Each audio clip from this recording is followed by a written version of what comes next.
عمران خان کو گرفتار کریں، اسے کٹہرے میں لائیں، اس کے خلاف کیس چلائیں، اور اگر جرم ثابت ہو جائے تو اسے سزا بھی دیں. مجھے اس سے کوئی ہمدردی نہیں. بلکہ میں تو کہتا ہوں کہ 1947 سے لے کر اب تک وہ تمام افراد و شخصیات جو کسی نہ کسی صورت میں آئین شکنی کے، آئین سے انحراف کے یا اپنے حلف سے غداری کے مرتکب ہوئے، ہر اس شخص کے خلاف سیم کارروائی کی جائے. تو کیوں نہ ان تمام افراد سے بھی پوچھا جائے جو 2014 کے دھرنے میں عمران خان صاحب کو سپورٹ کرتے رہے جبکہ وہ خود اس وقت ایک ادارے کے ملازم تھے. کیا وہ اپنے حلف سے غداری کے مرتکب نہیں ہوئے؟ کیا ان کے خلاف کیس نہیں بننا چاہیے؟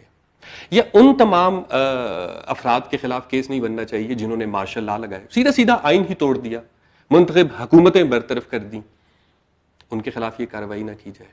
ان میں سے جو گزر گئے ہیں، اگر آپ آج ان کے خلاف کارروائی نہیں کر سکتے تو کم سے کم کیا آپ ان کو ٹیکسٹ بک کی اور تاریخ کی کتابوں میں بطور آئین شکن، بطور غدار یاد رکھیں گے؟ کیا آپ ان کی تصویریں اپنے سرکاری دفاتر سے ہٹائیں گے کہ انہوں نے مارشل لا لگائے تھے، انہوں نے آئین توڑا تھا؟ کیا آپ یہ سوال بھی کریں گے کہ ان تمام جرنیلوں کا کیا ہوا جنہوں نے ہمیں کارگل کی جنگ کے فتح کے خواب دکھائے اور پھر سینکڑوں فوجیوں کو -50 کے اندر، برف کے اندر چھوڑ گئے؟ کیا آپ ان سے سوال پوچھیں گے؟ ان کے خلاف کارروائی ہوگی؟ یا جن لوگوں نے ڈرون اٹیکس کی اجازت دی، چلیں مان لیتے ہیں ڈرون اٹیک سے کچھ دہشت گرد بھی مرے ہوں گے، لیکن بہت سے معصوم پاکستانیوں کی جان بھی گئی، تو کیا ہم ان کے خلاف بھی یہی کارروائی کریں گے کہ وہ آئین سے غداری کے مرتکب ہوئے؟ جنہوں نے لال مسجد میں بنکر بننے دیے اور جنہوں نے لال مسجد شہید کی، کیا آپ ان سے بھی یہ سوال کریں گے؟ ان کے خلاف بھی کوئی کیس بنائیں گے؟ یا وہ تمام لوگ جو گزشتہ کئی سالوں سے ٹرولنگ کر رہے تھے، حقیقت ٹی وی اور اس جیسے بے شمار سوشل میڈیا کے چینلز ہیں جہاں سے لیفٹ کے لوگوں کو یا تنقید کرنے والوں کو، مخالفین کو غدار وطن قرار دیا جاتا تھا، اور جو ان کی سرپرستی کرتے تھے، جو ٹویٹر ہینڈلز چلاتے تھے اور جو کہا کرتے تھے کہ آپ لٹا سکتے ہیں، تو کیا آپ ان سے پوچھیں گے کہ آپ کے پاس تو ثبوت تھے نا؟ کچھ لوگوں کے خلاف آپ کہتے تھے ہمارے پاس ثبوت ہے، تو کئی سال گزر گئے سر، ہم ان ثبوتوں کا انتظار کر رہے ہیں، آپ وہ ثبوت عدالت میں لے کر آئیں، کارروائی کریں، اور اگر آپ کے پاس ثبوت نہیں تھے تو آپ نے یہ بات کیوں کی؟ کیوں نہ آپ کے خلاف بھی کارروائی کی جائے؟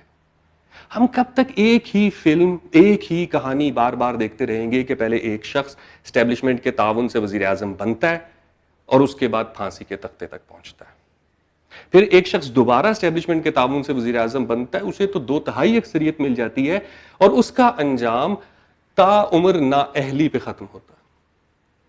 اس کے بعد ایک اور شخص اسٹیبلشمنٹ کے تعاون سے وزیر اعظم بنتا ہے جس کو فی الحال غدار قرار دینے کی کوشش کی جا رہی ہے. اور مجھے یہ لگتا ہے کہ یہ تمام کہانیاں اور یہ تمام کردار صرف اس لیے چلائے جاتے ہیں کہ ہم ان سے کبھی اپنے مسائل کے بارے میں سوال ہی نہ کر سکیں کہ بھائی صاحب پورا ملک سیلاب میں ڈوبا ہوا ہے.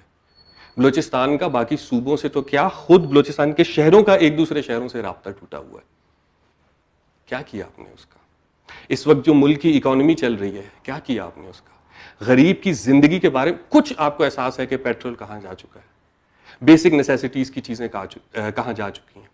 آج کوئی تعلیم، صحت افورڈ کر سکتا ہے؟ کیا ان موضوعات کے اوپر اس وقت بحث نہیں ہونی چاہیے؟ اگر آپ لوگ اتنے ہی جمہوریت پسند ہیں، باعمل ہیں، باکردار ہیں اور نیوٹرل ہیں تو آپ سب کے خلاف کارروائی کریں نا، پھر سب کو پکڑیں، پھر معاونین کو بھی پکڑیں، پھر ان سیاستدانوں کو پکڑیں، ان علماء کرام کو پکڑیں، ان تمام افراد کو پکڑیں جو غیر آئینی، غیر جمہوری اور غیر سیاسی عمل کا کسی نہ کسی صورت میں، کسی نہ کسی دور میں یا تو ساتھ دیتے رہیں یا اس کی حمایت کرتے رہیں.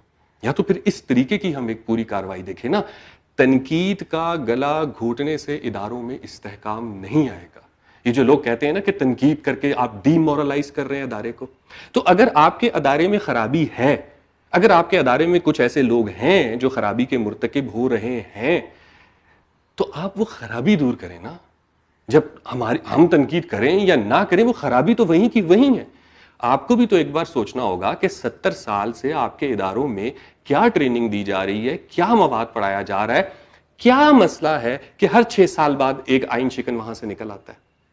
سو حضور والا، تنقید کا گلا گھونٹنے سے آپ کے مسائل حل نہیں ہوں گے. مسائل حل ہوں گے جب ہر ادارہ اپنے اندر کے گند کو صاف کرے گا، اور وہ کسی بھی ادارے سے ہو. کسی ایک ادارے کی بات نہیں ہو رہی، ہم تو وہ اس انکل کو بھی ڈھونڈ رہے ہیں، ان کے خلاف بھی کارروائی کریں جو ڈیم کے لیے پیسے لے رہے تھے. جو ریاست کے نمائندے کے طور کے اوپر یعنی بحیثیت چیف جسٹس آف پاکستان آپ پراپرٹی ٹائکونز کی ڈیلز کرواتے رہے, ریلیف دے کے چلے گئے, مطلب اس طریقے کے فیصلے دے کے چلے گئے. ان لوگوں کے خلاف بھی کاروائی کریں نا. آپ نے پی سی او کے ججز کو تو بڑا شوٹ ڈال کے باہر نکال دیا, پی سی او کے ججز ہیں, انہوں نے آئین سے انحراف کیا تھا. تو جو باقی تمام ادارے کی بیوروکریسی تھی, ملٹری یا سول, ان کے خلاف کوئی کاروائی نہیں. انہوں نے بھی تو ایک قسم کا پی سی او کے تحت ہی حلف اٹھایا نا, وہ بھی تو ایک ماشاء اللہ ایڈمنسٹریٹر کے اندر کام کرتے رہے نا. پھر یا تو سب پہ کاروائی کریں, یا یہ جو ایک وقتی اور انڈیویجول انفرادی کاروائی ہے اس کی کہانی بند کرتے. یہ دیکھ دیکھ کے ہم تنگ آ چکے ہیں, کیونکہ ان کہانیوں کے شور میں ہمارے مسائل, ہماری آواز دب جاتی ہے جو 70 سال سے دبتی آ رہی ہے. تو خدا را اگر آپ کو ہم میں کوئی دلچسپی ہے تو ہمارے مسائل کی طرف آئیں. یہ چیپٹر اب بس کلوز کرتے